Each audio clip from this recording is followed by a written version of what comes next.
Smack the Guru. This is my review of Power Book 2, Season 3, Episode 8. We just lost Sax. If this your first time here, make sure you sub to the channel.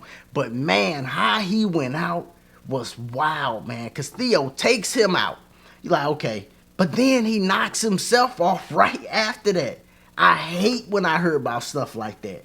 That's one thing I literally hate. Because it's like, yo, don't be a coward like that. You done took somebody's life, man. Take what's coming to yours.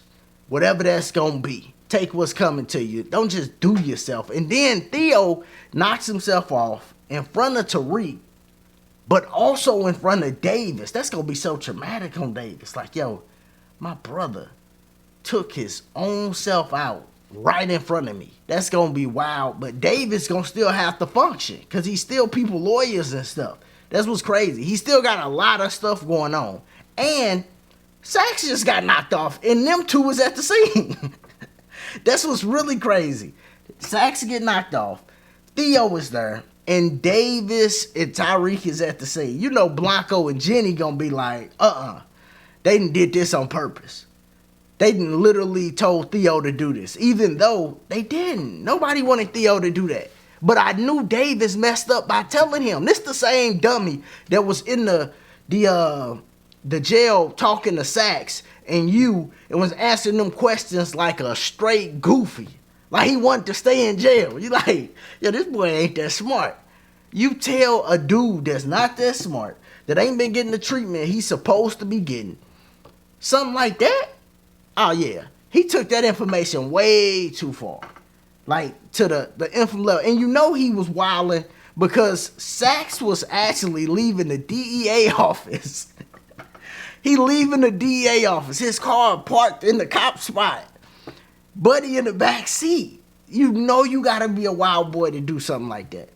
And then he knocks him off. I'm like, man, we done lost Sax. Sax been on the show forever, dog. Sax and Tariq, both of the two dudes that still left from Power. The original, no, Effie was on there, Braden. It's some more people. But Sax definitely one of those. Blanco was on there too.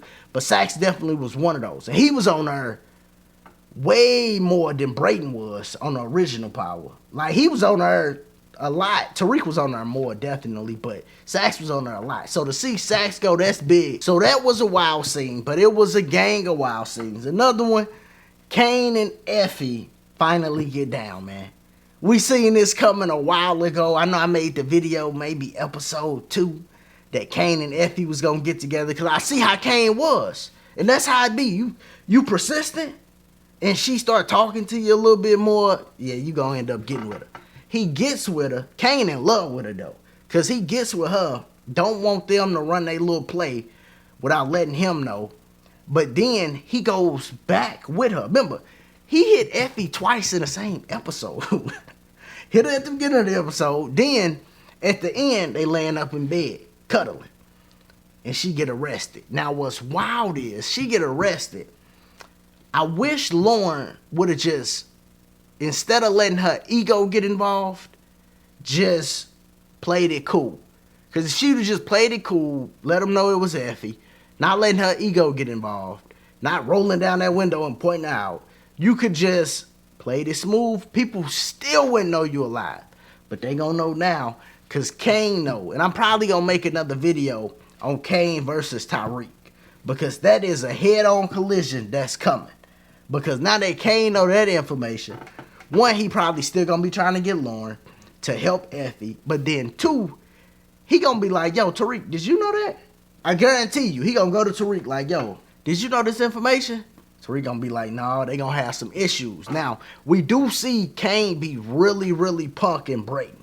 Like, he do Brayden like dirty, how he be talking to Brayden. He talked to Tariq similar, but not the same. Like, Tariq pushed back a little bit. At the beginning of their relationship, Tariq wasn't pushing back at all. He was talking to both of them like they were squares. But over time, Tariq start kind of pushing back on them a little bit. So that's going to be a good one when they start going at each other. And Monet going to have to get involved for sure. And I don't put nothing past Monet. She just might knock off Kane. I do not think she wouldn't knock off one of her kids. Did y'all see how she was talking to Diana?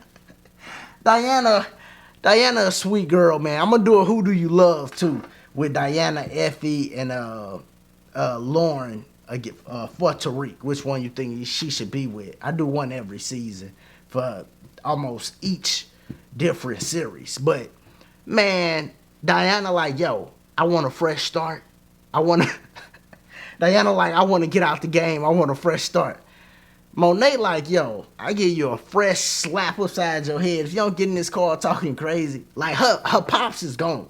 He was the one that was, baby girl, yeah, I want to get you out the game. You know daddy's girl. You know daddy love the daughters. He like, yeah, you get out the game. Right before he got knocked off. But he gone now. Monet is like, girl, you gonna hustle until your dying days. You gonna take over my spot.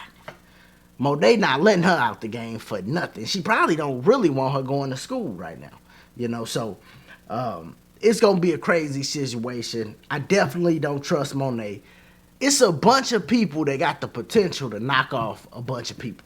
Like Diana Monet, Monet Kane, Kane Monet. Like, it could go a bunch of different ways. I love how they building up this season and how they putting everything together.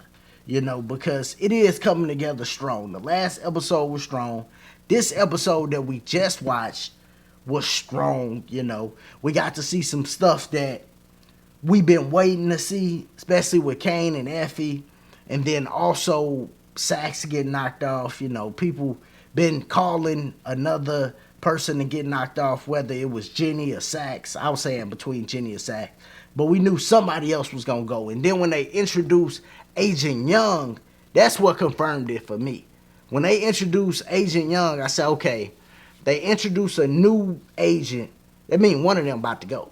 That's why they introduced him. Now he can have that role to help Blanco and Jenny out. But I'm going to tell you something. I want Jenny to get knocked off too, man. I do not care. Jenny is grimy, and I really hope she get knocked off. Now, some other things that I noticed in this episode was, of course, Tate and Miss Hughes. Tate need to listen to her, because he getting in bed with Uncle Lucas, man. This dude grimy and cannot be trusted. Like, ain't even no telling is if the money that he donated to Tate will actually get there. Because he got this whole Posse's thing going, and it's just so crooked, I love that Tariq and Brayden joined up with RSJ to put him in his place. They needed all three of them to accomplish what they were trying to accomplish too. And they did. I love that. But I don't think Uncle Lucas is done, right? He remind me similar to Frank's wife, right? I don't think Frank's wife and her other kids and their family is done with the Tejadas. Not by a long shot. Uncle Lucas ain't done with Brayden and Tariq. They ain't done with the Tejadas. Them two people will continue to be issues for the main characters on the show. For sure. But yeah, going forward, these last two episodes should be some goodies, man. They should be real good.